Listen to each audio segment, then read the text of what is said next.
ಇತ್ತೀಚಿನ ದಿನಗಳಲ್ಲಿ ತುಂಬಾ ಜನರಲ್ಲಿ ಹೈ ಕೊಲೆಸ್ಟ್ರಾಲ್ ಅನ್ನೋದು ಕಾಣಿಸ್ಕೊಳ್ತಾ ಇದೆ. ಅಂದ್ರೆ ಕೊಲೆಸ್ಟ್ರಾಲ್ ಮಟ್ಟ ಹೆಚ್ಚಾಗಿ ಕಾಣಿಸ್ಕೊಳ್ತಾ ಇದೆ.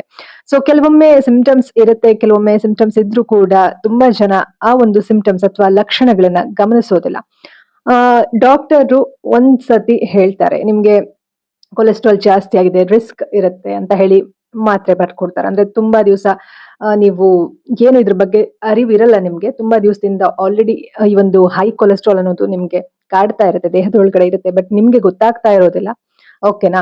ಸೊ ಒಂದು ದಿವಸ ನಿಮ್ಗೆ ಡಾಕ್ಟರು ಇದ್ರ ಬಗ್ಗೆ ವಿಚಾರ ತಿಳಿಸ್ತಾರೆ. ನೀವೇನೋ ಬೇರೆ ಟೆಸ್ಟ್ ಮಾಡ್ಸಕ್ ಹೋಗಿರ್ತೀರೋ ಅಥವಾ ಇನ್ನೇನೋ ಒಂದ್ ಬೇರೆ ರೀತಿ ನಿಮ್ಗೆ ಆ ಒಂದು ವಿಚಾರ ಗೊತ್ತಾಗುತ್ತೆ. ಹೈ ಕೊಲೆಸ್ಟ್ರಾಲ್ ಇದೆ ನಿಮ್ಮ ಒಂದು ದೇಹದಲ್ಲಿ, ಅಂದ್ರೆ ಕೊಲೆಸ್ಟ್ರಾಲ್ ಲೆವೆಲ್ ಜಾಸ್ತಿ ಇದೆ ಅಂತ ಗೊತ್ತಾಗುತ್ತೆ. ಸೊ ಯಾಕೆ ಈ ರೀತಿ ಕೊಲೆಸ್ಟ್ರಾಲ್ ಲೆವೆಲ್ ಜಾಸ್ತಿ ಅಂತ ನಿಮ್ಗೆ ಅನ್ಸುತ್ತೆ ಸ್ನೇಹಿತರೆ? ನಿಮ್ಗೆ ಏನಾದ್ರೂ ಇದ್ರ ಬಗ್ಗೆ ತಿಳ್ಕೊಂಡಿದ್ದೀರಾ ಅಥವಾ ನಿಮ್ಗೂ ಕೂಡ ಈ ಒಂದು ಮಾಹಿತಿನ ತಿಳ್ಕೊಳ್ಬೇಕು ಅಂತ ಅಂದ್ರೆ ಅಥವಾ ನಿಮ್ಮ ದೇಹದಲ್ಲಿ ಏನಾದ್ರೂ ಸಿಂಪ್ಟಮ್ಸ್ ಗೊತ್ತಾಗ್ತಾ ಇದ್ರೆ ಅದು ಕೊಲೆಸ್ಟ್ರಾಲ್ಗೆ ರಿಲೇಟೆಡ್ ಅಂತ ತಿಳ್ಕೊಳ್ಬೇಕು, ಅಥವಾ ನಿಮ್ಗೆ ಏನಾದ್ರು ಡಾಕ್ಟರ್ ಏನಾದ್ರು ನಿಮ್ಗೆ ತುಂಬಾ ಕೊಲೆಸ್ಟ್ರಾಲ್ ಜಾಸ್ತಿ ಇದೆ ಅಂತ ಹೇಳಿದ್ರೆ ಈ ವಿಡಿಯೋ ನೀವು ಒಂದ್ಸತಿ ನೋಡಿ ಕನ್ಫರ್ಮ್ ಮಾಡ್ಕೊಳ್ಬಹುದು ಏನೇನು ಸಿಂಪ್ಟಮ್ಸ್ ನಿಮ್ಮ ದೇಹದಲ್ಲಿ ಇದೆ ಅನ್ನೋದನ್ನ. ಅಥವಾ ಇನ್ನು ನೀವು ಡಾಕ್ಟರ್ ಹತ್ರ ಹೋಗಿಲ್ಲ ಅಂತಂದ್ರೆ ಕೊಲೆಸ್ಟ್ರಾಲ್ ಇದೆ ಅಂತ ನಿಮ್ಗೆ, ಜಾಸ್ತಿ ಹೈ ಕೊಲೆಸ್ಟ್ರಾಲ್ ಇದೆ ಅಂತ ನಿಮ್ಗೆ ಏನಾದ್ರು ಡೌಟ್ ಇದ್ರೆ ನೀವು ಕೂಡ ಈ ಒಂದು ವಿಡಿಯೋನ ನೋಡ್ಬೋದು ಸ್ನೇಹಿತರೆ. ಸೊ ಏನೆಲ್ಲ ಸಿಂಪ್ಟಮ್ಸ್ ಗಳು ಇರುತ್ತೆ ಹೈ ಕೊಲೆಸ್ಟ್ರಾಲ್ ಇದ್ರೆ ಅನ್ನೋದನ್ನ ಈ ಒಂದು ವಿಡಿಯೋನಲ್ಲಿ ತಿಳ್ಕೊಳ್ತಾ ಹೋಗೋಣ.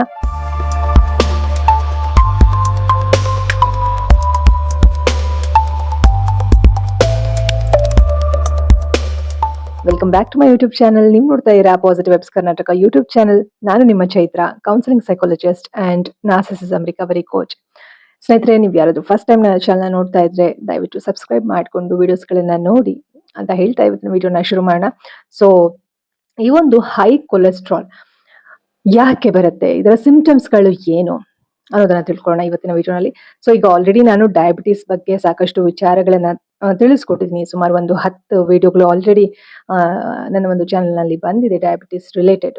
So mind body soul healing ಈ ಒಂದು ಏನು ನಿಟ್ಟಿನಲ್ಲಿ, ಅಂದ್ರೆ ಈ ಒಂದು ದೃಷ್ಟಿಕೋನದಲ್ಲಿ ನಾನು ವಿಡಿಯೋಸ್ಗಳನ್ನ ಮಾಡ್ತಾ ಹೋಗ್ತೀನಿ ಆಸ್ ಅ ಕೌನ್ಸಿಲಿಂಗ್ ಸೈಕಾಲಜಿಸ್ಟ್. ಯಾಕಂತಂದ್ರೆ ಇವಾಗ ನಮ್ಮ ಒಂದು ಮಾನಸಿಕ ಆರೋಗ್ಯ ಚೆನ್ನಾಗಿರ್ಬೇಕು ಅಂತಂದ್ರೆ ದೈಹಿಕ ಆರೋಗ್ಯ ಚೆನ್ನಾಗಿರ್ಬೇಕು ಅಲ್ವಾ? ದೈಹಿಕ ಆರೋಗ್ಯ ಚೆನ್ನಾಗಿರ್ಬೇಕು ಅಂತಂದ್ರೆ ಮಾನಸಿಕ ಆರೋಗ್ಯ ಚೆನ್ನಾಗಿರ್ಬೇಕು. ಜೊತೆಗೆ ನಮ್ಮ ಒಂದು ಆತ್ಮ ಕೂಡ ನಿರಾಳವಾಗಿ ನೆಮ್ಮದಿಯಿಂದ ಇದ್ರೆ ಅದು ಕೂಡ ನಮ್ಮ ಒಂದು ದೇಹದ ಆರೋಗ್ಯ ಮತ್ತು ಮನಸ್ಸಿನ ಆರೋಗ್ಯಕ್ಕೆ ಪರಿಣಾಮ ಬೀರತ್ತೆ. ಅಂದ್ರೆ ಒಳ್ಳೆ ರೀತಿನೂ ಆಗಿರ್ಬೋದು ಅಥವಾ ಕೆಟ್ಟ ರೀತಿನೂ ಆಗಿರ್ಬೋದು. ನಾವೇನಾದ್ರೂ ಏನು ನಮ್ಮ ಒಂದು ಮನಸ್ಥಿತಿನ ಸರಿಯಾಗಿ ಇಟ್ಕೊಂಡಿಲ್ಲ ಅಂತಂದ್ರೆ, ಅಂದ್ರೆ ಅದು ಲೈಫೇ ಕೆಲವೊಮ್ಮೆ ನಮ್ಗೆ ಹಾಗೆ ಮಾಡಿಸ್ಬಿಡತ್ತಲ್ವಾ? ನೋವುಗಳಿರತ್ತೆ, ಸಾಕಷ್ಟು ಏರುಪೇರುಗಳಿರತ್ತೆ ಲೈಫಲ್ಲಿ. ಸೊ ಅವಾಗ ನಿಮ್ಮ ಒಂದು ಸೋಲ್ ಹ್ಯಾಪಿಯಾಗಿ ಇರೋದಿಲ್ಲ, ತುಂಬಾ ಸ್ಟ್ರೆಸ್ ಆಗಿರುತ್ತೆ. ಆ ತರ ಟೈಮಲ್ಲಿ ಒಂದಕ್ಕೊಂದು ಚೈನ್ ಲಿಂಕ್ ಇದ್ದ ಹಾಗೆ, ಒಂದಕ್ಕೊಂದು ಏನೋ ಕೊಂಡಿಯ ಹಾಗೆ ಒಂದರ ಮೇಲೆ ಒಂದು ಸಮಸ್ಯೆಗಳು ಹೆಚ್ಚಾಗ್ತಾ ಹೋಗುತ್ತೆ. ಅದರಲ್ಲಿ ಈ ರೀತಿಯ ಒಂದು ಕೊಲೆಸ್ಟ್ರಾಲ್ ಹೈ ಆಗೋದು ಕೂಡ ಒಂದು. ಓಕೆನಾ? ಯಾಕೆ ಈ ರೀತಿ ಆಗುತ್ತೆ? ತುಂಬಾ ಸ್ಟ್ರೆಸ್ ಇದ್ದಾಗ ಸರಿಯಾಗಿ ನಿದ್ದೆ ಮಾಡೋದಿಲ್ಲ, ಸರಿಯಾಗಿ ಊಟ ಮಾಡೋದಿಲ್ಲ, ಸರಿಯಾಗಿ ಟೈಮ್ಗೆ ಏನು ಕೆಲಸ ಕಾರ್ಯಗಳು ಮಾಡ್ಕೊಳ್ಬೇಕು ಅದು ಮಾಡ್ಕೊಳಕ್ ಆಗೋದಿಲ್ಲ, ಲೈಫ್ ಸ್ಟೈಲ್ ಚೇಂಜ್ ಆಗುತ್ತೆ. ಇದರಿಂದ ಎಲ್ಲ ಒಂದಕ್ಕೊಂದು ಪರಿಣಾಮಗಳು ಜಾಸ್ತಿ ಆಗ್ತಾ ಹೋಗುತ್ತೆ ಅಲ್ವಾ? ಸೊ ಹಾಗಾಗಿ ಇವತ್ತಿನ ಒಂದು ಈ ಫಾಸ್ಟ್ ಲೈಫ್ ನಲ್ಲಿ ನಾವು ಈ ಒಂದು ಹೈ ಕೊಲೆಸ್ಟ್ರಾಲ್ ಬಗ್ಗೆ ತಿಳ್ಕೊಳ್ಳೋದು ತುಂಬಾನೇ ಮುಖ್ಯ. ದೇಹದಲ್ಲಿ ಏನೆಲ್ಲ ಸಿಂಪ್ಟಮ್ಗಳು ಕಾಣಬಹುದು ಅಂತ ತಿಳ್ಕೊಳ್ಳೋದನ್ನ ನಾವು ಗಮನದಲ್ಲಿ ಇಟ್ಕೊಂಡು ಈ ಒಂದು ವಿಡಿಯೋನ ನೋಡ್ತಾ ಹೋಗೋಣ. ಸೊ ಆಲ್ರೆಡಿ ಕೆಲವೊಂದು ಸಿಗ್ನಲ್ಗಳು ನಮ್ಮ ದೇಹ ಕೊಡ್ತಾ ಇರುತ್ತೆ, ಅದನ್ನ ನಾವು ಗಮನಿಸಿರೋದಿಲ್ಲ ಅಷ್ಟೇ. ಓಕೆನಾ? ಸೊ ಅರ್ಲಿ ವಾರ್ನಿಂಗ್ ಸೈನ್ಸ್ ಅಂದ್ರೆ ತುಂಬಾ ಬೇಗನೆ ನಾವು ಈ ಒಂದು ವಾರ್ನಿಂಗ್ ಸಿಗ್ನಲ್ಗಳು, ವಾರ್ನಿಂಗ್ ಸೈನ್ಸ್, ನಮ್ಮ ದೇಹ ಕೊಡುವಂತಹ ಸೈನ್, ಗುರುತುಗಳು, ಏನು ಲಕ್ಷಣಗಳನ್ನ ಗುರುತಿಸಿದ್ರೆ ನಾವು ಬೇಗ ಇದರಿಂದ ಗುಣಮುಖರಾಗಬಹುದು. ಓಕೆನಾ ಸ್ನೇಹಿತರೆ? ಸೊ ಇವತ್ತಿನ ಒಂದು ವಿಡಿಯೋನಲ್ಲಿ ನಾವು ಈ ಒಂದು ಹೈ ಕೊಲೆಸ್ಟ್ರಾಲ್ ಬಗ್ಗೆ, ಈ ಒಂದು ಸಿಂಪ್ಟಮ್ಸ್ ಬಗ್ಗೆ ತಿಳ್ಕೊಳ್ಳೋದಾದ್ರೆ, ಮೊದಲನೇ ಸಿಂಪ್ಟಮ್ಸ್ ನಿಮ್ಗೆ ಹೆಚ್ಚಾಗಿ ದಣಿವು ಆಗುವಂಥದ್ದು. ಅಂದ್ರೆ ತುಂಬಾ ಸುಸ್ತು, ತುಂಬಾ ಕಮ್ಮಿ ಕೆಲಸ ಮಾಡಿರ್ತೀರಿ ಆದ್ರೂ ಬೇಗ ನಿಮ್ಗೆ ಸುಸ್ತಾಗ್ತಾ ಇರುತ್ತೆ. ಬೆಳಿಗ್ಗೆ ಎದ್ದ ತಕ್ಷಣ ಸುಸ್ತಿರುತ್ತೆ, ಇಡೀ ದಿವಸ ಸುಸ್ತಿರುತ್ತೆ, ರಾತ್ರಿ ಮಲಗುವಾಗ್ಲೂ ಸುಸ್ತಿರುತ್ತೆ. ಈ ರೀತಿ ನಿಮ್ಗೆ ಆಗ್ತಾ ಇದ್ರೆ ಸ್ವಲ್ಪ ನೀವು ಗಮನಿಸಬೇಕಾಗುತ್ತೆ. ನಿಮ್ಗೆ ಕೊಲೆಸ್ಟ್ರಾಲ್ ಸ್ವಲ್ಪ ಜಾಸ್ತಿ ಇರುವ ಸಾಧ್ಯತೆ ಇರುತ್ತೆ. ಬೇರೆ ಬೇರೆ ಕಾರಣಗಳಿಗೆ ಈ ಸುಸ್ತು ಅನ್ನೋದು ಬರುತ್ತೆ. ಓಕೆನಾ? ಹಾಗಂತ ಹೇಳಿ ಸುಸ್ತು ಇದ್ ಮಾತ್ರಕ್ಕೆ ಕೊಲೆಸ್ಟ್ರಾಲ್ ಜಾಸ್ತಿ ಅಂತ ನಾವು ಹೇಳಕ್ಕಾಗಲ್ಲ. ಆದ್ರೆ ಇದು ಒಂದು ಸಿಂಪ್ಟಮ್. ಏಜ್ ಆಗ್ತಾ ಆಗ್ತಾ ಸುಸ್ತಾಗೋದು ಸಹಜ. ಆದರೆ ಏಜ್ ಆಗ್ತಾ ಆಗ್ತಾ ನೀವು ನಿಮ್ಮ ಒಂದು ದಿನನಿತ್ಯದ ಚಟುವಟಿಕೆಗಳನ್ನ ಮಾಡ್ಕೊಳ್ಳೋದಕ್ಕೂ ನಿಮ್ಗೆ ಶಕ್ತಿ ಇಲ್ಲ ಅಂತಂದ್ರೆ ಅದಕ್ಕೆ ನಾವು ಏಜ್ ಒಂದನೇ ಕಾರಣ ಕೊಡೋದು ತಪ್ಪಾಗುತ್ತೆ ಸ್ನೇಹಿತರೆ. Life style is very very important. Workout ಮಾಡೋದು, ಎಕ್ಸರ್ಸೈಸ್ ಮಾಡೋದು, ಟೈಮ್ ಕರೆಕ್ಟ್ ಆಗಿ ಊಟ ತಿಂಡಿ ಮಾಡೋದು, ಡಯಟ್ ಫಾಲೋ ಮಾಡೋದು, ಬ್ಯಾಲೆನ್ಸ್ಡ್ ಡಯಟ್. ಓಕೆನಾ? ನಾವು ಹೊರಗಡೆ ಫುಡ್ ತಿಂದ್ರು ಕೂಡ ಮಿನಿಮಮ್ ಆಗಿ ಎಷ್ಟು ಕೆಲವೊಂದ್ಸತಿ ಸಂದರ್ಭಗಳು ನಮ್ಗೆ ಹೊರಗಡೆ ಫುಡ್ ತಿನ್ನೋ ಹಾಗೆ ಮಾಡುತ್ತೆ. ಸೊ ಯಾವ ರೀತಿ ನಾವು ತಗೊಳ್ಬೇಕು, ಲಿಮಿಟೆಡ್ ಆಗಿ ಇದೆಲ್ಲವನ್ನೂ ಕೂಡ ನಾವು ನೋಡ್ಕೊಳ್ಬೇಕು. ತೀರಾ ಓವರ್ ಆಗಿ ನಾವು ತುಂಬಾ ಫಾಸ್ಟ್ ಫುಡ್ ತಿಂತಾನೆ ಇದ್ರೆ ರೆಗ್ಯುಲರ್ ಆಗಿ ತುಂಬಾ ಪ್ರಾಬ್ಲಮ್ಸ್ ಆಗುತ್ತೆ. ಯಾಕಂದ್ರೆ ಇವಾಗ ಎಲ್ಲ ಕಡೆ ಫಾಸ್ಟ್ ಫುಡ್ಗಳು ಜಾಸ್ತಿ ಆಗಿದೆ ಅಲ್ವಾ? ಹಾಗಾಗಿ ನಾವು ಸುಸ್ತಾಗ್ತಾ ಇದೆಯಾ ತುಂಬಾ ಅನ್ನೋದನ್ನ ನೋಡ್ಕೋಬೇಕಾಗತ್ತೆ. ಯಾಕಂದ್ರೆ ಬ್ಲಡ್ ಸರ್ಕ್ಯುಲೇಷನ್ ಅನ್ನೋದು ಆಗ್ತಾ ಇರೋದಿಲ್ಲ. ಅವಾಗ ನಮ್ಮ ರಕ್ತ ಸಂಚಲನ ಕಮ್ಮಿ ಆಗತ್ತೆ, ಶಕ್ತಿ ಕುಗ್ತಾ ಹೋಗುತ್ತೆ. ಓಕೆನಾ? ಸೊ ಇದು ಮೊದಲನೇ ಒಂದು ಲಕ್ಷಣ, ಚಿಹ್ನೆ, ಗುರುತು ಅಂತ ಹೇಳ್ಬೋದು. Sign, warning sign. ನಿಮ್ಗೆ ತುಂಬಾ ಸುಸ್ತಾಗ್ತಾ ಇದ್ರೆ ನಿಮ್ಗೆ ಸ್ವಲ್ಪ ಕೊಲೆಸ್ಟ್ರಾಲ್ ಜಾಸ್ತಿ ಇರುವ ಸಾಧ್ಯತೆ ತುಂಬಾ ಇರುತ್ತೆ ಅಂತ ಅನ್ಕೊಳ್ಬೇಕು. ಹಾಗಂತ ಹೇಳಿ ಭಯ ಪಡುವ ಅವಶ್ಯಕತೆ ಇಲ್ಲ. ಓಕೆನಾ? ಈ ಒಂದು ಲೈಫ್ ಸ್ಟೈಲ್ ಅಂತ ಏನ್ ನಾವು ಹೇಳ್ತೀವಿ, ಲೈಫ್ ಸ್ಟೈಲ್ ನ ನೀವು ಸರಿ ಮಾಡ್ಕೊಳ್ತಾ ಬಂದ್ರೆ ಖಂಡಿತವಾಗ್ಲೂ ಈ ಒಂದು ಕೊಲೆಸ್ಟ್ರಾಲ್ ಹೈ ಏನಿದೆ ಅದನ್ನ ನೀವು ನಾರ್ಮಲ್ಗೆ ತರಬಹುದು. ಬ್ಲಡ್ ಸರ್ಕ್ಯುಲೇಷನ್ ಕೂಡ ಚೆನ್ನಾಗಿ ಆಗುತ್ತೆ. ಆರೋಗ್ಯವನ್ನ ನೀವೇ ಕಾಪಾಡ್ಕೊಳ್ಬಹುದು. ನಿಮ್ಮ ಆರೋಗ್ಯವನ್ನ ನೀವೇ ಕಾಪಾಡ್ಕೊಳ್ಬಹುದು. ಎಷ್ಟಾಗುತ್ತೋ ಅಷ್ಟು ಪ್ರಯತ್ನ ಮಾಡಿದ್ರೆ ಖಂಡಿತವಾಗ್ಲೂ ಸುಧಾರಣೆ ಆಗತ್ತೆ ನಿಮ್ಮ ಒಂದು ಆರೋಗ್ಯದಲ್ಲಿ. ಓಕೆನಾ? ಸೊ ಎರಡನೇ ಸೈನ್ ಬಂದು ಚೆಸ್ಟ್ ಹತ್ರ ನಿಮ್ಗೆ ಡಿಸ್ಕಂಫರ್ಟ್ ಅನ್ಸೋದು. ಎದೆಯ ಭಾಗದ ಹತ್ರ ನಿಮ್ಗೆ ತುಂಬಾ ಒಂದ್ ರೀತಿ ಡಿಸ್ಕಂಫರ್ಟ್ ಫೀಲ್ ಆಗ್ತಾ ಇರುತ್ತೆ. ಏನೋ ಒಂದ್ ರೀತಿ ಉಸಿರಾಟದಲ್ಲಿ ತೊಂದರೆ ಆಗುವಂಥದ್ದು, ಒಂದ್ ರೀತಿ ರಿಲ್ಯಾಕ್ಸ್ಡ್ ಫೀಲ್ ಇಲ್ಲದೆ ಇರುವಂತದ್ದು, ಒಂದ್ ರೀತಿ ಹಿಂಸೆ ಆಗುವಂತದ್ದು, ಇದೆಲ್ಲವೂ ಕೂಡ ಈ ಒಂದು ಹೈ ಕೊಲೆಸ್ಟ್ರಾಲ್ ಇರೋದ್ರ ಒಂದು ಗುರುತು, ಚಿಹ್ನೆ ಅಂತ ಹೇಳ್ಬೋದು ಸ್ನೇಹಿತರೆ. ಇದು ಸೀರಿಯಸ್ ಕೂಡ ಆಗ್ಬೋದು ಯಾವಾಗ ಇಗ್ನೋರ್ ಮಾಡಿದ್ರೆ. ಬಟ್ ನೀವು ಇಗ್ನೋರ್ ಮಾಡ್ದಿರಾ ಲೈಫ್ ಸ್ಟೈಲ್ ಚೆನ್ನಾಗಿ ಇಟ್ಕೊಂಡ್ರೆ ಖಂಡಿತವಾಗ್ಲೂ ಏನೂ ಸಮಸ್ಯೆ ಆಗಲ್ಲ. ಇದೆಲ್ಲ ಸಿಂಪ್ಟಮ್ಸ್ ಕೇಳ್ತಾನೆ ನೀವು ಟೆನ್ಷನ್ ಆಗೋಕೆ ಶುರು ಆಗ್ಬೇಡಿ. ಯಾಕಂದ್ರೆ ಸ್ಟ್ರೆಸ್ ಅನ್ನೋದು, ಟೆನ್ಷನ್ ಅನ್ನೋದು ಕೂಡ ಒಂದಲ್ಲ ಒಂದ್ ರೀತಿ ಪರಿಣಾಮ ಬಿದ್ದೇ ಬೀರುತ್ತೆ ನಮ್ಮ ಒಂದು ಹೆಲ್ತ್ ಮೇಲೆ. ಹಾಗಾಗಿ ವಿಚಾರಗಳನ್ನ ತಿಳ್ಕೊಂಡು ಅದಕ್ಕೆ ಏನು ಕ್ರಮ ಬೇಕು ಅದನ್ನ ನಾವು ಪಾಲಿಸ್ತಾ ಹೋಯ್ತು ಅಂತಂದ್ರೆ ಹಂತ ಹಂತವಾಗಿ ನಮ್ಮ ಆರೋಗ್ಯವನ್ನ ನಾವೇ ಕಾಪಾಡ್ಕೊಳ್ಬಹುದು ಅಲ್ವಾ? ಸೊ ಇನ್ನ ಮೂರನೇದಾಗಿ ಏನು ಸಿಂಪ್ಟಮ್, ಗುರುತು ಅಂತ ನೋಡಿದ್ರೆ ನಿಮ್ಮ ಒಂದು ಜಾ ಅಂತಂದ್ರೇನು, ಈ ಒಂದು ಏನು ನಿಮ್ಮ ಗಲ್ಲ ಅಂತ ಹೇಳ್ತೀವಲ್ವಾ, ಈ ಭಾಗದ ಹತ್ರ ಒಂದ್ ರೀತಿ ಪೇನ್ ಆಗುವಂಥದ್ದು, ತುಂಬಾ ಶೋಲ್ಡರ್ ಹತ್ರ ಪೇನ್ ಆಗುವಂಥದ್ದು, ಡಿಸ್ಕಂಫರ್ಟ್ ಫೀಲ್ ಆಗುವಂಥದ್ದು, ನೆಕ್ ಕುತ್ತಿಗೆ ಹತ್ರ ಪೇನ್ ಹೆಚ್ಚಾಗಿ ಪದೇ ಪದೇ ಕುತ್ತಿಗೆ ನೋವು, ಇಲ್ಲಿ ಜಾ ಅಂತಂದ್ರೇನು ಈ ಭಾಗದಲ್ಲಿ ನೋವು, ಕುತ್ತಿಗೆ ತುಂಬಾ ನೋವಂಥದ್ದು, ಜೊತೆಗೆ ನಿಮ್ಮ ಒಂದು ಶೋಲ್ಡರ್ಗಳು ತುಂಬಾ ನೋವಂಥದ್ದು, ಪದೇ ಪದೇ ಯಾವಾಗ್ಲೂ ಒಂದ್ ರೀತಿ ಸುಸ್ತಾಗುವಂಥದ್ದು, ಇದೆಲ್ಲವೂ ಕೂಡ ಕೊಲೆಸ್ಟ್ರಾಲ್ ಜಾಸ್ತಿ ಇರುವ ಒಂದು ಲಕ್ಷಣ ಅಂತ ಹೇಳ್ಬಹುದು ಸ್ನೇಹಿತರೆ. ಹಾರ್ಟ್ ರಿಲೇಟೆಡ್ ಕೂಡ ಸಮಸ್ಯೆ ಆಗುವ ಸಾಧ್ಯತೆ ಇರುತ್ತೆ ಕೊಲೆಸ್ಟ್ರಾಲ್ ಜಾಸ್ತಿ ಆಗ್ತಿದ್ದಂಗೆನೆ. ಯಾಕಂದ್ರೆ ಹಾರ್ಟ್ಗೆ ರಕ್ತ ಸಂಚಲನ ಕಮ್ಮಿ ಆಗ್ತಾ ಇರುತ್ತೆ ಅಲ್ವಾ? ಆ ಒಂದು ಕಾರಣಕ್ಕಾಗಿ ನಿಮ್ಗೆ ಹಾರ್ಟ್ ಪ್ರಾಬ್ಲಮ್ ಬರುವ ಸಾಧ್ಯತೆ ಇರುತ್ತೆ. ಹಾಗಂತ ಹೇಳಿ ಹಾರ್ಟ್ ಹತ್ರ ನಿಮ್ಗೆ ಒಂದ್ ಸ್ವಲ್ಪ ಎದೆ ಹತ್ರ ನೋವು ಬಂದಿದ ತಕ್ಷಣ ನೀವು ಅದನ್ನ ನೆಗ್ಲೆಕ್ಟ್ ಮಾಡಬಾರ್ದು ಅಂತ ಅನ್ಕೊಳ್ಬಹುದು. ಕೆಲವೊಮ್ಮೆ ಗ್ಯಾಸ್ಟ್ರಿಕ್ ಅಂತ ಕೂಡ ಅನ್ಕೊಳ್ಬಹುದು ನೀವು. ಆದ್ರೆ ಅದ್ ನಾವ್ ಹೇಳಕ್ಕಾಗಲ್ಲ ಅದು ಗ್ಯಾಸ್ಟ್ರಿಕ್ಗೆ ಬಂದಿರುತ್ತೋ ಅಥವಾ ಇನ್ನೇನು ಕೊಲೆಸ್ಟ್ರಾಲ್ ಜಾಸ್ತಿ ಆಗಿ ಬ್ಲಡ್ ಸರ್ಕ್ಯುಲೇಷನ್ ಸರಿಯಾಗಿ ಆಗದಿರಾ ಹಾರ್ಟ್ಗೆ ಸಮಸ್ಯೆ ಆಗುವ ರೀತಿನಲ್ಲಿ ಅದು ಪೇನ್ ಬಂದಿರುತ್ತೋ ಹೇಳಕ್ಕಾಗಲ್ಲ ಅಲ್ವಾ? ಸೊ ಹಾಗಾಗಿ ನೆಗ್ಲೆಕ್ಟ್ ಮಾಡಬಾರ್ದು ಯಾವುದೇ ಕಾರಣಕ್ಕೂ. ಪದೇ ಪದೇ ನಿಮ್ಗೆ ನೋವು ಬರ್ತಾ ಇದೆ ಅಂತಂದ್ರೆ ನೆಗ್ಲೆಕ್ಟ್ ಮಾಡಬೇಡಿ. ಓಕೆನಾ? ಸೊ ಇದು ಕೂಡ ಒಂದು ಏನು ಲಕ್ಷಣ, ಗುರುತು, ವಾರ್ನಿಂಗ್ ಸೈನ್ ನಿಮ್ಗೆ. ಏನು ನಿಮ್ಮ ಒಂದು ಏನು ಪೇನ್, ಶೋಲ್ಡರ್ ಪೇನ್ ಆಗಿರ್ಬೋದು, ಜಾ ಹತ್ರ ಪೇನ್ ಆಗಿರ್ಬೋದು, ಓಕೆನಾ, ನೆಕ್ ಹತ್ರ, ಕುತ್ತಿಗೆ ಹತ್ರ ಪೇನ್ ಆಗಿರ್ಬೋದು, ಇದೆಲ್ಲವೂ ಕೂಡ ಒಂದು ನಿಮ್ಗೆ ಸಿಂಪ್ಟಮ್ ಅಂತ ಹೇಳ್ಬೋದು. ಸಿಂಪ್ಟಮ್ ಕಾಣಿಸೋದು ತುಂಬಾ ಒಳ್ಳೇದು. ನಿಮ್ಗೆ ಸಿಂಪ್ಟಮೇ ಇಲ್ಲ ಅಂತಂದ್ರೆ ಮತ್ತೆ ಪ್ರಾಬ್ಲಮ್ ಆಗುತ್ತೆ. ಕೆಲವೊಮ್ಮೆ ಸಿಂಪ್ಟಮ್ ಇರೋದಿಲ್ಲ, ಆದ್ರೆ ನೀವು ಏಜ್ ರಿಲೇಟೆಡ್ ನೋಡ್ಕೊಂಡು ಆಫ್ಟರ್ 40s ಅಥವಾ ಆಫ್ಟರ್ 35 ಒಂದು ನೀವು ಚೆಕ್ಅಪ್ ಮಾಡಿಸೋದು ಒಳ್ಳೇದು. ಅಥವಾ ನೀವು ರೆಗ್ಯುಲರ್ ಆಗಿ ವರ್ಕೌಟ್ ಮಾಡ್ತಾ ಇದ್ರೆ ನಿಮ್ಮ ಒಂದು ವೆಯ್ಟ್ಗೆ ನಿಮ್ಮ ಒಂದು ಹೈಟ್ಗೆ ತಕ್ಕಾದ ವೆಯ್ಟ್ ಜೊತೆಗೆ ಒಳ್ಳೆ ಡಯಟ್, ಒಳ್ಳೆ ಎಕ್ಸಸೈಸ್, ಒಳ್ಳೆ ಫಿಟ್ನೆಸ್ ಮೈಂಟೈನ್ ಮಾಡ್ತಿದ್ರೆ ಸುಮ್ನೆ ಎಲ್ಲ ಟೆಸ್ಟ್ ಮಾಡಿಸೋದು ಅವಶ್ಯಕತೆ ಇಲ್ಲ ಆಯ್ತಾ? ಅಂದ್ರೆ 35 ಅಂತ ಹೇಳ್ದಲ್ವ, 35 ಆಗಿದ ತಕ್ಷಣ ಇಮಿಡಿಯೇಟ್ ಮಾಡಿಸುವಂತ ಅವಶ್ಯಕತೆ ಇಲ್ಲ. ಬಟ್ ನೀವು ತುಂಬಾ ದಪ್ಪ ಇದ್ದು, ತುಂಬಾ ಬೊಜ್ಜು ಜಾಸ್ತಿ ಇದ್ದು, ನಿಮ್ಗೆ ತುಂಬಾ ಡಿಸ್ಕಂಫರ್ಟ್ ಫೀಲ್ ಆಗ್ತಿದ್ದು, ಬಾಡಿನಲ್ಲಿ ತುಂಬಾ ಪೇನ್ ಇದ್ರೆ ಆ ತರ ಟೈಮಲ್ಲಿ ನೀವು ಒಂದ್ಸತಿ ಬ್ಲಡ್ ಟೆಸ್ಟ್ ಮಾಡಿಸೋದು ಒಳ್ಳೇದು ಸ್ನೇಹಿತರೆ. ಸೊ ಹಾಗಂತ ಹೇಳಿ ಪದೇ ಪದೇ ನಾವು ಯಾವಾಗ್ಲೂ ಟೆಸ್ಟ್‌ಗಳ ಮೇಲೆ ಡಿಪೆಂಡ್ ಆಗ್ಬಾರ್ದು. ಯಾಕಂದ್ರೆ ಇವಾಗೆಲ್ಲ ತುಂಬಾ ಒಂದ್ ರೀತಿ ಒಂದ್ ಟೆಸ್ಟ್ ಮಾಡ್ಸಕ್ ಹೋದ್ರೆ ಒಂದ್ 108 ಟೆಸ್ಟ್‌ಗಳು ಮಾಡ್ತಾರೆ. ದುಡ್ಡುಗಳು ಜಾಸ್ತಿ ತಗೊಳ್ತಾ ಹೋಗ್ತಾರೆ. ಅದ್ರಿಂದ ಒಂದ್ರಿಂದ ಒಂದು ಸಮಸ್ಯೆಗಳು ಜಾಸ್ತಿ ಆಗ್ತಾ ಹೋಗುತ್ತೆ. ಅದೇ ರೀತಿ ಇಗ್ನೋರ್ ಕೂಡ ಮಾಡ್ಬಾರ್ದು. ಏನೂ ಟೆಸ್ಟ್ ಮಾಡಿಸ್ದಂಗೆ ಕೂಡ ಇರ್ಬಾರ್ದು. ಅಲ್ವಾ? ಸೊ ನ್ಯೂಟ್ರಲ್ ಆಗಿ ಇರೋದನ್ನ ನಾವು ಅಭ್ಯಾಸ ಮಾಡ್ಕೊಳ್ಬೇಕಾಗುತ್ತೆ. ಆದಷ್ಟು ಲೈಫ್ ಸ್ಟೈಲನ್ನೇ ಸರಿಯಾಗಿ ಇಟ್ಕೊಂಡ್ಬಿಟ್ರೆ ನಮ್ಗೆ ರಿಸ್ಕ್ ಅನ್ನೋದು ಕಮ್ಮಿ ಇರುತ್ತೆ. ಭಯ ಅನ್ನೋದು ಕಮ್ಮಿ ಇರುತ್ತೆ ಅಲ್ವಾ? ಎಷ್ಟು ಸಾಧ್ಯ ಆಗುತ್ತೋ ಅಷ್ಟು. ಕೆಲವೊಂದ್ ಸತಿ ನಾವೇನು ಮಾಡಕ್ಕಾಗಲ್ಲ. ನಮ್ ಕೈಲಿ ಎಲ್ಲವೂ ಇರೋದಿಲ್ಲ. ಆದ್ರೆ ಎಷ್ಟು ಸಾಧ್ಯ ಆಗುತ್ತೋ ಅಷ್ಟು ನಮ್ಮ ಒಂದು ಪ್ರಯತ್ನನ ನಾವು ಮಾಡ್ಬೇಕಾಗುತ್ತೆ ಆರೋಗ್ಯವನ್ನ ಕಾಪಾಡಿಕೊಳ್ಳೋದಕ್ಕೆ ಅಲ್ವಾ? ಸೊ ಇದು 3ನೇ ಸೈನ್.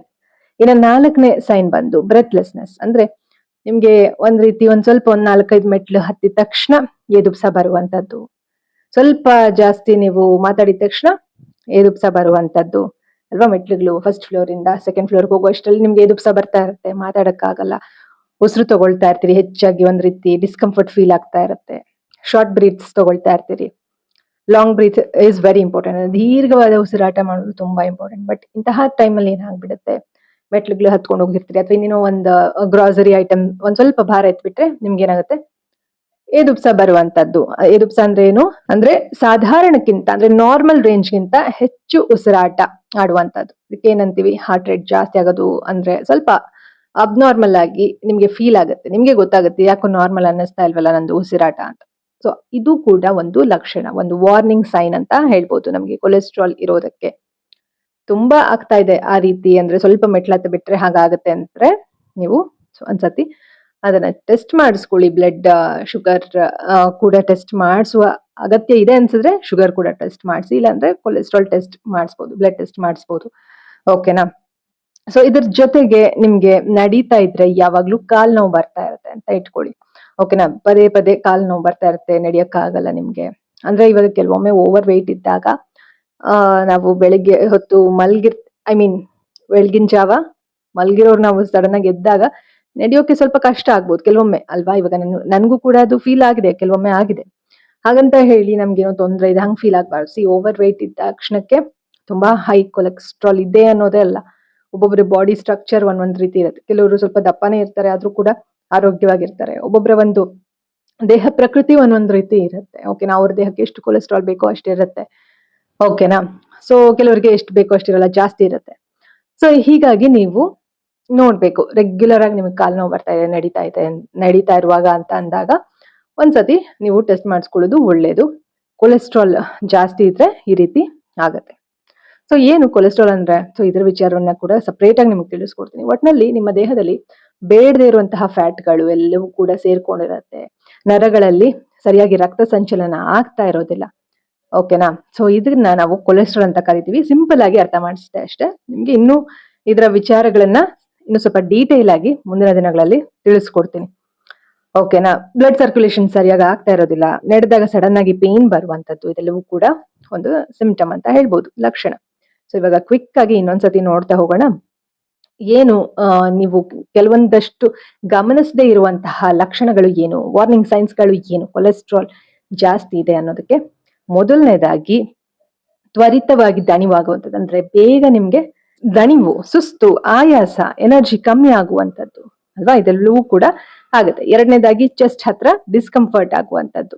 ಓಕೆನಾ? ಹೆವಿನೆಸ್ ಅಂದ್ರೆ ತುಂಬಾ ಒಂದ್ ರೀತಿ ಹೆವಿ ಅಂತ ಅನಿಸ್ತಾ ಇರುತ್ತೆ ನಿಮ್ಗೆ, ಡಿಸ್ಕಂಫರ್ಟ್ ಫೀಲ್ ಆಗುತ್ತೆ. ಇನ್ನು ಮೂರನೇದಾಗಿ ಕುತ್ತಿಗೆ ಹತ್ರ ನೋವು, ಜಾ ಹತ್ರ ನೋವು ಆಗುತ್ತೆ, ಇಲ್ಲಿ ಗಲ್ಲದ ಹತ್ರ. ಜೊತೆಗೆ ನಿಮ್ಮ ಒಂದು ಶೋಲ್ಡರ್ ಪೇನ್ ಆಗುವಂಥದ್ದು, ಬ್ಲಡ್ ಸರ್ಕ್ಯುಲೇಷನ್ ಸರಿಯಾಗಿ ಆಗದೆ ಇರುವಂತದ್ದು, ಇದೆಲ್ಲವೂ ಕೂಡ ಒಂದು ಸಿಂಪ್ಟಮ್. ಇವಾಗ ಬ್ಲಡ್ ಸರ್ಕ್ಯುಲೇಷನ್ ಸರಿಯಾಗಿ ಆಗ್ತಿದೆ ಇಲ್ವೋ ನಿಮ್ಗೆ ಗೊತ್ತಾಗಲ್ಲ, ಬಟ್ ನಿಮ್ಗೆ ಒಂದ್ ರೀತಿ ಯಾವಾಗ್ಲೂ ನಮ್ನೆಸ್ ಅನ್ಸೋದು, ಓಕೆನಾ, ಯಾವಾಗ್ಲೂ ಪೇನ್ ಅನ್ಸೋದು ಬಾಡಿನಲ್ಲಿ, ನಾ ಹೇಳ್ದೆ ಅಲ್ವಾ, ಅವೆಲ್ಲವೂ ಕೂಡ ಒಂದು ಕಾರಣ. ಇನ್ನ ಹೆಚ್ಚಾಗಿ ನಿಮ್ಗೆ ಬ್ರೆತ್ಲೆಸ್ನೆಸ್ ಅಂದ್ರೆ ಉಸಿರಾಟದಲ್ಲಿ ತುಂಬಾ ಒಂದ್ ರೀತಿ ವ್ಯತ್ಯಾಸಗಳು, ಅಂದ್ರೆ ಸ್ವಲ್ಪ ನಿಮ್ಗೆ ಮೆಟ್ಲತ್ತಿದ್ರು ಜಾಸ್ತಿ ಉಸಿರು ಏರಿಳಿತಗಳು ಆಗುವಂತದ್ದು ಅಲ್ವಾ? ಇದೆಲ್ಲವೂ ಕೂಡ ಒಂದು ಕಾರಣ, ಸಿಂಪ್ಟಮ್, ಲಕ್ಷಣ ಅಂತ ಹೇಳ್ಬೋದು. ಓಕೆನಾ? ಇದರ ಜೊತೆಗೆ ನಡೀತಾ ಇದ್ರೆ ಕಾಲ್ ನೋವು ಬರುವಂತದ್ದು, ಯಾವಾಗ್ಲೂ ಕೂಡ ತುಂಬಾ ಪೇನ್ ಬರ್ತಾ ಇದ್ರೆ ಕಾಲಲ್ಲಿ ಕೂಡ, ಇದು ಕೂಡ ಒಂದು ಸಿಂಪ್ಟಮ್, ವಾರ್ನಿಂಗ್ ಸೈನ್ ಅಂತಾನೆ ಹೇಳ್ಬೋದು ಸ್ನೇಹಿತರೆ. ಸೊ ಹೈ ಕೊಲೆಸ್ಟ್ರಾಲ್ ಸಿಂಪ್ಟಮ್ಸ್, ಲಕ್ಷಣಗಳು ಏನು ಅನ್ನೋದನ್ನ ನಾವಿವಾಗ ತಿಳ್ಕೊಂಡ್ವಿ ಅಲ್ವಾ? ಬಹಳಷ್ಟು ಸರ್ತಿ ಇದು ಸೈಲೆಂಟ್ ಆಗಿ ಡೇ ಬೈ ಡೇ ಜಾಸ್ತಿ ಆಗ್ತಾ ಇರುತ್ತೆ, ನಮಗೆ ಗೊತ್ತೇ ಆಗೋದಿಲ್ಲ. ಕೊಲೆಸ್ಟ್ರಾಲ್ ಲೆವೆಲ್ ಅನ್ನೋದು ಪ್ರತಿನಿತ್ಯ ಒಂದ್ ಸ್ವಲ್ಪ ಸ್ವಲ್ಪ ಸ್ವಲ್ಪ ಹಂಗೆ ಜಾಸ್ತಿ ಆಗ್ತಾ ಇರುತ್ತೆ. ಓಕೆನಾ. ಹಾಗಾಗಿ ನೀವು ರೆಗ್ಯುಲರ್ ಆಗಿ ಬ್ಲಡ್ ಟೆಸ್ಟ್ ಮಾಡಿಸೋದು ಇಂಪಾರ್ಟೆಂಟ್. ಅಂದ್ರೆ ರೆಗ್ಯುಲರ್ ಅಂದ್ರೆ ಪದೇ ಪದೇ ಅಂತ ಅಂದ್ರೆ ಸ್ವಲ್ಪ ದಿವಸಕ್ಕೆ ಮಾಡಿಸುವಂಥದ್ದಲ್ಲ. ಓಕೆನಾ. ಅಟ್ಲೀಸ್ಟ್ ನಿಮ್ಮ ಡಾಕ್ಟರ್ ಯಾವ ರೀತಿ ಸಜೆಷನ್ ಮಾಡ್ತಾರೆ ಅದರ ಪ್ರಕಾರವಾಗಿ ನೀವು ಬ್ಲಡ್ ಟೆಸ್ಟ್ ಮಾಡಿಸೋದು ತುಂಬಾ ಇಂಪಾರ್ಟೆಂಟ್. ನೆಗ್ಲೆಕ್ಟ್ ಮಾಡಬೇಡಿ. ಡಾಕ್ಟರ್ ಹೇಳಿದ್ದಾರೆ ಅಂದಮೇಲೆ ನೆಗ್ಲೆಕ್ಟ್ ಮಾಡಬೇಡಿ. ಓಕೆನಾ. ಸೊ ಇದಿಷ್ಟು ಕೂಡ ವಾರ್ನಿಂಗ್ ಸೈನ್ಸ್. ನೀವು ಗಮನಿಸದೇ ಇರುವಂತಹ ಕೆಲವೊಂದಷ್ಟು ಲಕ್ಷಣಗಳು, ನಿಮ್ಗೆ ಹೈ ಕೊಲೆಸ್ಟ್ರಾಲ್ ಇದೆ ಅನ್ನೋದಕ್ಕೆ ಕೆಲವೊಂದು ಲಕ್ಷಣಗಳು. ಸಿಂಪ್ಟಮ್ಸ್ ಇಲ್ಲ ಅಂತಂದ್ರೆ ಪ್ರಾಬ್ಲಮ್ ಇಲ್ಲ ಅಂತ ಅರ್ಥ ಅಲ್ಲ. ಕೆಲವ್ರಿಗೆ ಈ ಸಿಂಪ್ಟಮ್ಗಳು ಏನೂ ಕಾಣದೇ ಇರಬಹುದು. ಅಂತಹ ಜನರಲ್ಲಿ ಕೊಲೆಸ್ಟ್ರಾಲ್ ಜಾಸ್ತಿ ಇಲ್ಲ, ಕಮ್ಮಿ ಇದೆ, ಕರೆಕ್ಟ್ ಆಗಿದೆ ಅಂತ ಏನೂ ಇಲ್ಲ. ಕೆಲವರಿಗೆ ಇರಬಹುದು, ಅವರ ದೇಹದಲ್ಲೂ ಕೂಡ ಕೊಲೆಸ್ಟ್ರಾಲ್ ಇರ್ಬೋದು. ಆದ್ರೆ prevention is better than cure ಅಲ್ವಾ. ಹಾಗಾಗಿ ನಿಮ್ಮ ಒಂದು ಡೈಲಿ ಲೈಫ್ ಸ್ಟೈಲ್ ನ ಚೆನ್ನಾಗಿ ಇಟ್ಕೊಂಡ್ರೆ ನೀವು ಆರಾಮಾಗಿ ಕೊಲೆಸ್ಟ್ರಾಲ್ನ ಬ್ಯಾಲೆನ್ಸ್ಡ್ ಆಗಿ ಇಟ್ಕೊಳ್ಬಹುದು. ಓಕೆನಾ.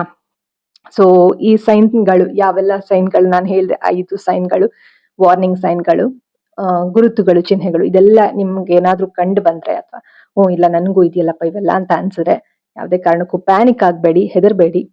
ಏನೋ ಇದೆಲ್ಲ ತುಂಬಾ ಲೈಫೇ ಮುಗ್ದೋಯ್ತು ಅನ್ನೋ ತರ ಅನ್ಕೊಳ್ಬೇಡಿ. ಇವತ್ತಿಂದ ಈ ಕ್ಷಣದಿಂದ ನೀವು ಲೈಫ್ ಸ್ಟೈಲ್ ನ ಸರಿಯಾಗಿ ಇಟ್ಕೊಂಡ್ರೆ ಖಂಡಿತವಾಗ್ಲೂ ಇದನ್ನ ನೀವು ರಿವರ್ಸ್ ಮಾಡಬಹುದು. ಓಕೆನಾ. ಹೈ ಕೊಲೆಸ್ಟ್ರಾಲ್ ನ ಯಾವ ರೀತಿ ರಿವರ್ಸ್ ಮಾಡೋದು ಮುಂಬರುವ ವಿಡಿಯೋಗಳಲ್ಲಿ ಖಂಡಿತ ನಿಮ್ಗೆ ತಿಳಿಸ್ಕೊಡ್ತೀನಿ. ಓಕೆನಾ. ನೀವು ಇನ್ನೂ ಯಾರಾದ್ರೂ ನನ್ನ ಒಂದು ಚಾನಲ್ಗೆ ಸಬ್ಸ್ಕ್ರೈಬ್ ಆಗಿಲ್ಲ, ಪಾಸಿಟಿವ್ ವೈಬ್ಸ್ ಕರ್ನಾಟಕ ಚಾನಲ್ಗೆ ಸಬ್ಸ್ಕ್ರೈಬ್ ಆಗಿಲ್ಲ ಅಂದ್ರೆ ಸಬ್ಸ್ಕ್ರೈಬ್ ಆಗಿ. ನನ್ನ ಒಂದು ಡೈಲಿ ವ್ಲಾಗ್ಸ್, ನನ್ನ ಒಂದು personal vlogs, personal in the sense ನನ್ನ ಒಂದು ಲೈಫ್ ವ್ಲಾಗ್ಸ್, ಇದರಲ್ಲಿ ನಾನು ನಿಮ್ಗೆ ವಿಚಾರಗಳನ್ನ ತಿಳಿಸ್ಕೊಡ್ತಿದ್ದೀನಿ. ನನ್ನ ಒಂದು ಲೈಫ್ ಜರ್ನಿ ವ್ಲಾಗ್ಸ್ ಎಲ್ಲ ಇದರಲ್ಲಿ ಕೂಡ ಬರ್ತಾ ಇತ್ತು ಮುಂಚೆ. ಬಟ್ ಇವಾಗ ಚೈತ್ರ PVK ಅಂತ ಇನ್ನೊಂದು ಚಾನಲ್ ಇದೆ. ಅದು ನನ್ನ ಸಂಗೀತಕ್ಕೆ ಶುರು ಮಾಡಿದ್ದು. ಅದೇ ಫಸ್ಟ್ ಚಾನಲ್ ಕ್ರಿಯೇಟ್ ಮಾಡಿದ್ದು apart from this topic. So let's take a small break and look at this information. So ಇನ್ನೊಂದು ಚಾನಲ್ ಇದೆ ನಂದು, ಚೈತ್ರ PVK ಅಂತ. ಸೊ ನೀವು ಆ ಒಂದು ಚಾನಲ್ ನ ಕೂಡ ಚೆಕ್ ಮಾಡ್ಬೋದು. ಸೊ ಯಾರೆಲ್ಲ ಈ ಚಾನಲ್ ಸಬ್ಸ್ಕ್ರೈಬರ್ಸ್ ಇದೀರಿ, ನನ್ನ ಒಂದು ಸಬ್ಸ್ಕ್ರೈಬರ್ಸ್, ನನ್ನ ಒಂದು ಲೈಫ್ ಎಕ್ಸ್ಪೀರಿಯನ್ಸ್ ಅಥವಾ ನನ್ನ ಒಂದು ಥಾಟ್ಸ್, ನನ್ನ ಒಂದು ಏನು ಜರ್ನಿ, ಫೀಲಿಂಗ್ಸ್ ಆಗಿರ್ಬೋದು, ನನ್ನ ಒಂದು ಜರ್ನಿ, ನನ್ನ ಒಂದು ಲೈಫ್ ಲೆಸನ್ಸ್ ಎಲ್ಲವನ್ನೂ ಕೂಡ ಇಲ್ಲಿ ಶೇರ್ ಮಾಡ್ತಾ ಇದ್ದೆ. ಸೊ ಇನ್ನು ಮುಂದೆ ಆ ಒಂದು ವಿಡಿಯೋಸ್ಗಳೆಲ್ಲವೂ ಕೂಡ ಚೈತ್ರ PVK ಚಾನಲ್ ನಲ್ಲಿ ಬರುತ್ತೆ. ಈಗ ಆಲ್ರೆಡಿ ಸ್ಟಾರ್ಟ್ ಮಾಡಿದ್ದೀನಿ. ಅದರಲ್ಲಿ ನನ್ನ ಸ್ಟೂಡೆಂಟ್ಸ್ಗೋಸ್ಕರ ಅದು ಚಾನಲ್ ಶುರು ಮಾಡಿದ್ದು. ಅದೇನು ಚಾನಲ್ ನ ಗ್ರೋ ಮಾಡಬೇಕು ಅಂತೆಲ್ಲ ಏನು ಮೈಂಡ್ ಇರಲಿಲ್ಲ, ನಂಗೆ ಆ ರೀತಿ ಮೈಂಡ್ ಸೆಟ್ ಇರಲಿಲ್ಲ. ಸ್ಟೂಡೆಂಟ್ಸ್ಗೋಸ್ಕರ ಅಂತ ಶುರು ಮಾಡಿದ್ದು. ಸೊ ಇವಾಗ ಆಮೇಲೆ ಅದು ಬ್ರೇಕ್ ಆಯ್ತು. ನಾನು ಮ್ಯೂಸಿಕ್ ಎಲ್ಲ ಬಿಟ್ಟಿದ್ದೆ, ನಿಮ್ಗೆ ಹೇಳಿದ್ದೀನಿ ಅಲ್ವಾ. ಸೊ ಅದರಲ್ಲಿ ಚೈತ್ರ PVK ನಲ್ಲಿ ವ್ಲಾಗ್ಸ್ ಬರ್ತದೆ. ಸೊ ಇದು ಒಂದು ಸಣ್ಣ ಅಪ್ಡೇಟ್. ಓಕೆನಾ. ಸೊ ನೀವು ಯಾರಾದ್ರೂ ಆ ಚಾನಲ್ ನ ನೋಡಿಲ್ಲ ಅಂದ್ರೆ ನೋಡಿ, ಚೆಕ್ ಮಾಡಿ. ಅಲ್ಲೂ ಕೂಡ ಯೂಸ್ಫುಲ್ ಟಿಪ್ಸ್ ಗಳನ್ನ ಹೇಳ್ತಾ ಇರ್ತೀನಿ. ನನ್ನ ಅಮ್ಮನಿಗೆ ವರ್ಕೌಟ್ ಮಾಡಿಸ್ತಾ ಇರೋದ್ರ ಬಗ್ಗೆ ಹೇಳ್ತಾ ಇರ್ತೀನಿ, ಡಯಟ್ ಬಗ್ಗೆ ಹೇಳ್ತಾ ಇರ್ತೀನಿ. ಓಕೆನಾ. ಆನ್ಲೈನ್ ನಲ್ಲಿ ನಾನು ವರ್ಕೌಟ್ ಮಾಡಿಸ್ತಾ ಇದ್ದೀನಿ ಅಮ್ಮಂಗೆ, ಅದ್ರ ಬಗ್ಗೆ ವಿಚಾರಗಳನ್ನ ತಿಳಿಸ್ತಾ ಇರ್ತೀನಿ. ಡಯಟ್ ಯಾವ ರೀತಿ ಅಮ್ಮನಿಗೆ ಕೊಡ್ತಾ ಇದ್ದೀನಿ ಅನ್ನೋದು ಹೇಳ್ತಾ ಇರ್ತೀನಿ. ಯಾಕಂದ್ರೆ ಇಲ್ಲಿ ಡಯಾಬಿಟೀಸ್ ರಿಲೇಟೆಡ್, ಕೊಲೆಸ್ಟ್ರಾಲ್ ರಿಲೇಟೆಡ್ ಎಲ್ಲವನ್ನೂ ಕೂಡ ಇಲ್ಲಿ ಡೀಟೇಲ್ ಆಗಿ ನಿಮ್ಗೆ ವಿಚಾರಗಳನ್ನ ತಿಳಿಸ್ಕೊಡ್ತೀನಿ. ಬಟ್ ಯಾವ ರೀತಿ ನೀವು ಅದನ್ನ ಫಾಲೋ ಮಾಡ್ಬೇಕು ಅನ್ನೋದನ್ನ ನಾನು ಆ ಚಾನಲ್ ನಲ್ಲಿ ಕೂಡ ಇನ್ನೂ ಡೀಟೇಲ್ ಆಗಿ ತಿಳಿಸ್ಕೊಡ್ತೀನಿ. ಚೆಕ್ ಮಾಡಿ ಸ್ನೇಹಿತರೆ. ಓಕೆನಾ. ಸೊ ಇಲ್ಲಿವರೆಗೂ ಯಾರೆಲ್ಲ ವಿಡಿಯೋಸ್ಗಳನ್ನ ನೋಡಿದಿರಿ, ಥ್ಯಾಂಕ್ ಯು ಸೋ ಮಚ್. ಹಾಗೆ ನೀವೆಲ್ಲರೂ ಕೂಡ ಈ ಒಂದು ವಿಡಿಯೋ ಇಂದ ಸಾಕಷ್ಟು ವಿಚಾರಗಳನ್ನ ತಿಳ್ಕೊಂಡಿದ್ದೀರಿ ಅಂತ ಭಾವಿಸ್ತಾ ಈ ಒಂದು ವಿಡಿಯೋನ ಇಲ್ಲಿಗೆ ಎಂಡ್ ಮಾಡ್ತಾ ಇದೀನಿ. ಆದಷ್ಟು ನೀವು ಈ ಒಂದು ಗುರುತುಗಳು, ಚಿಹ್ನೆಗಳು ಏನಿತ್ತು ಅದನ್ನೆಲ್ಲನೂ ಕೂಡ ನಿಮ್ಗೂ ಇದ್ರೆ ಅದ್ರಲ್ಲಿ ಯಾವ್ದಾದ್ರು 1-2 ಇದ್ರೂ ಕೂಡ ಇಗ್ನೋರ್ ಮಾಡಬೇಡಿ. ಓಕೆನಾ. ಟೆಸ್ಟ್ ಮಾಡಿಸ್ಕೊಳ್ಳಿ, ಹೆಲ್ದಿ ಆಗಿರಿ, ಹೆಲ್ದಿ ಲೈಫ್ ಸ್ಟೈಲ್ ನ ರೂಢಿ ಮಾಡ್ಕೊಳ್ಳಿ, take care of your heart ಅಂತ ಹೇಳ್ತಾ ಈ ಒಂದು ವಿಡಿಯೋನ ಇಲ್ಲಿಗೆ ಮುಗಿಸ್ತಾ ಇದೀನಿ. ಮುಂದಿನ ವಿಡಿಯೋನಲ್ಲಿ ಮತ್ತೊಂದು ಒಳ್ಳೆಯ ವಿಚಾರದೊಂದಿಗೆ ನಿಮ್ಮ ಮುಂದೆ ಬರ್ತೀನಿ. ಕೊಲೆಸ್ಟ್ರಾಲ್ ರಿಲೇಟೆಡ್ ಇರ್ಬೋದು ಅಥವಾ ನಾರ್ಸಿಸಿಸಮ್ ರಿಲೇಟೆಡ್ ಇರ್ಬೋದು. ಓಕೆನಾ. So because we are focusing on mind, body, soul healing ಅಲ್ವಾ. ಸೊ ಹಾಗಾಗಿ ಮುಂದಿನ ವಿಡಿಯೋನಲ್ಲಿ ಮತ್ತೆ ಭೇಟಿ ಆಗೋಣ ಸ್ನೇಹಿತರೆ. ಅಲ್ಲಿವರೆಗೂ think positive, be an optimist, life is beautiful and make the most of it. ಎಲ್ಲರಿಗೂ ಶುಭವಾಗಲಿ. ಧನ್ಯವಾದಗಳು.